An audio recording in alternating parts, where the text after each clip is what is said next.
real estate agents and people in the real estate industry don't exactly seem relaxed.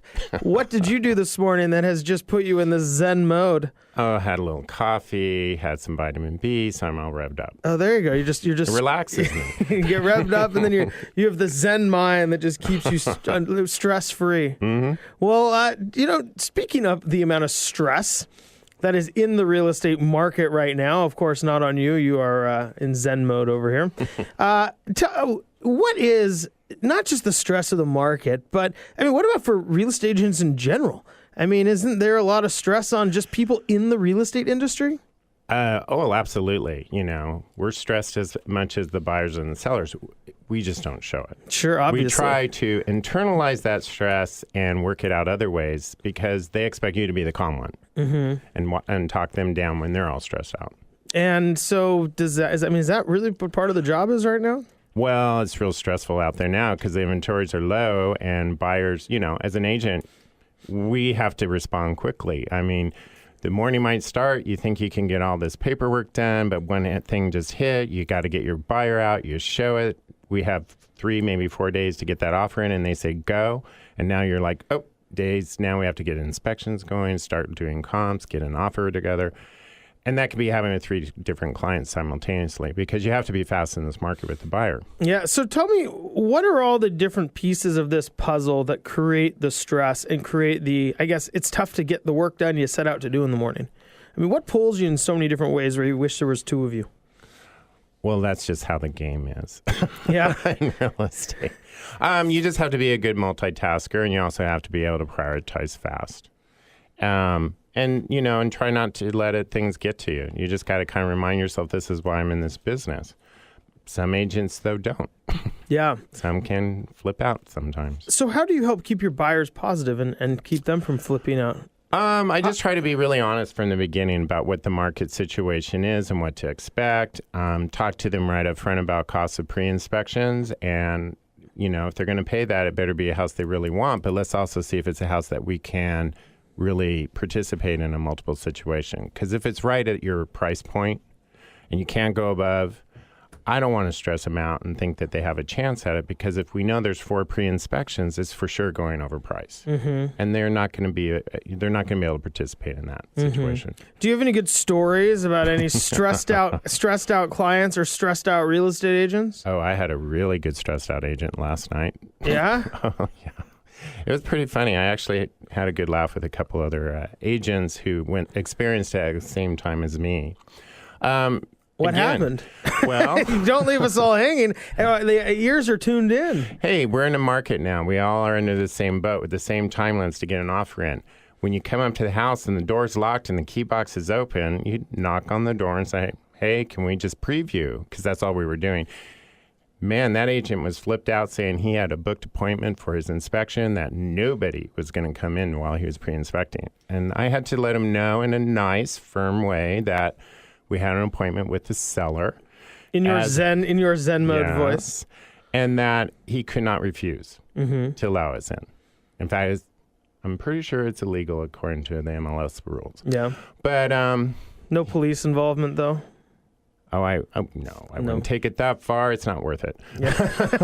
They didn't like the house anyways. You were just proving a point. Well, actually, for my client afterwards, they realized it wasn't the house. But, they didn't know that until they went through. And I explained to the agent, I said, we're under the same timelines here. And, we need to be able to pre-inspect or, look now because we might have to pull an inspection tomorrow. Sure. And he has flipped out because he was waiting for his inspection because someone else was doing an inspection. I was like, it's very common you even overlapped on the inspection, so I don't see what the problem is.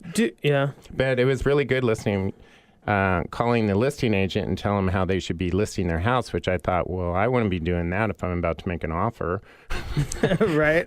It's not going to be in a There's good light. 900 people waiting at the door. Yeah, but I just thought, okay, here's an agent who's just totally stressed out. But in some ways, I mean, everybody's in, maybe not in the same boat, but we're all in the same ocean in the real estate industry. Absolutely. And from a mortgage perspective, we see it sometimes when we all of a sudden, hey, we need a 10-day close. And we're like, if everything is hair on fire crazy, then nothing is hair on fire crazy. And so there's some mutual respect that kind of goes on kind of in your case where, look, we're all trying to sell houses. Everybody knows it's busy. But what are we able to do to kind of all share the same ocean without crashing our boats into each other? Well, I think the most important thing is communication. Let everybody know where you're at and what's going on. Because when people understand where people are coming from, then people kind of relax and they can understand, and then we can keep going on and moving. And, another thing I tell buyers, and I even tell the sellers, the underwriters are going to be stressing us out at the end of this. Because that's just how it goes, I mean, I don't know about you, but in my mind, I think they never open the file till 4 days before. But oftentimes they don't, and then they start asking all these questions, and you're stressed because you want to close on time, and sellers get stressed because they're like, "Why are we pushing this back?" And we have to just smile and try to calm them down. But everybody's on the same. We're all getting hit by the same waves from all directions, right. And we're all doing what we can do to get it done. But again, I think, whether you're with a buyer or seller, tell them that at the beginning of the process. Don't be surprised. Sure. Eric Robison joins us. Eric, so with all the stress, the amount of people who are in the market, sellers are pretty happy typically. They're a little bit less stressed. No. No, they're not. They're happy, yes, if they get multiple offers and they're sold like that. Absolutely. Yeah. But then if the things go south with that buyer, not happy. Not happy. And they're not happy when they hear that everybody's getting multiple offers and they're selling in 5-6 days and they're sitting there 2 weeks later and you're having to explain, well, remember we talked about price and how you didn't want to price how I wanted? You're overpriced for the market. And that's very stressful for them. I would imagine. And then, so when you start dealing with people who are in that mode, I suppose, if a seller doesn't sell their house, what are some of the implications of that really moving forward? Because, if prices go up, maybe eventually somebody will buy it at that price. That's a long wait. And chances are you probably won't get the price anyway because you're going to be on an old inventory list. I mean, you get on that old inventory list, you're not going to get your asking price. You will get less. Yeah. And I can show them case after case where here's a house that should have been priced, let's say at this point, $450, for example, went on $480, $490. Well, by the time they got down to $450, they had been on the market like 60-some days. They don't give $450. Someone's going to offer you $435. It's just how it's going to go. It's interesting. Why is it that old inventory, I mean, it's not really worth less. It's just perception, isn't it?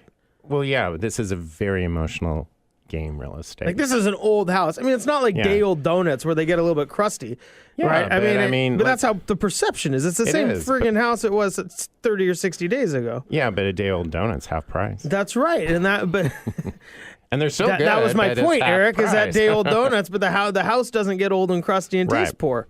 No, it doesn't. But to the clients, they're like, why do we have to? They're probably not going to be competing for one. You're going to be in a much harder place to negotiate as a seller. Do you ever give the day-old donut analogy to a potential buyer or seller who wants to overprice their home? I think I just might start using that one. I'm so glad I can help. See, I learned things from you. Nothing lowers stress like day-old donuts because they actually do taste the same and they're like half but then price. You get a sugar crash burn afterwards and you get depressed. And then you don't stay in that Zen mode with the sugar high. No, and then you have to have more caffeine. Right. And then you get stressed because of that. Yeah, and then you had to suck down the vitamin B12. Next thing you know... You're happy. You're happy again. Eric, always a pleasure. Just one more question before we do have to go. Can somebody choose to be stressed out or not in this market? Is there any... I guess, is there two paths that someone can choose to take? Well... I mean, realistically, most choose stress, and I understand why.